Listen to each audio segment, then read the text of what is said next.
네, 민정수석 비서관이 54년 만에 폐지되는데요. 이거를 좀 살펴보겠습니다. 청와대 인사의 꽃, 왕수석이라고 불리던 자리였죠. 그도 그럴 것이 과거 민정수석들은 검찰, 경찰 같은 사정기관을 총괄하고 공직자 인사 검증에 대통령 친인척 비리를 감시하는가 하면 대통령 법무자문까지 했습니다. 없애본 적도 있고 개혁해본 적도 있습니다. 그러나 이렇게 손에 쥔 권한이 막강한데 어떻게 잡음이 없겠습니까? 다만 또 어느 누군가는 이런 일들을 맡아서 해야만 하죠. 홍지은 기자 보도 보시고요. 곧바로 아는 기자에서 자세하게 짚어보겠습니다.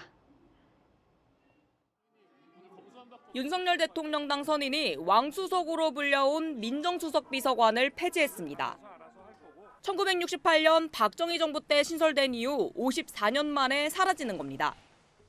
문재인 정부에서는 민정수석 밑에 4개의 비서관을 둬 국정원과 검찰 등 5대 사정기관을 총괄하고 고위공직자 인사검증, 공직기강 점검, 대통령 친인척 관리를 맡겼습니다. 문재인 정부에서 민정수석 5명이 불명예 퇴진하는 등 잡음이 계속됐고 박근혜 정부 때도 우병우 당시 민정수석의 직권남용 논란으로 시끄러웠습니다. 윤 당선인은 후보 시절 민정수석실의 부작용을 언급하며 폐지를 약속한 바 있습니다. 민정수석이 원래는 청와대부터 단속을 해야 되는데 그 본연의 기능에서 완전히 벗어났습니다.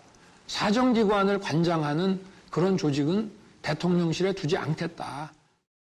민정수석실 산하 4개 비서관 업무 가운데 사정과 인사검증 업무를 빼고 청와대 내부 기강을 잡는 공직기강 비서관은 남깁니다. 기존 법무비서관은 법률비서관으로 바꿔 대통령 법률보좌 업무를 맡길 예정입니다. 검증 업무는 경찰, 법무부 이런 쪽에서 다원화된 채널 속에서 다원화된 평판을 가지고 앞으로 인사를 할 생각이고요. 대통령 친인척 비리를 감시하는 특별감찰관제 재가동도 검토 중인데 공직기강 비서관실에서 맞는 방안도 고려 중입니다.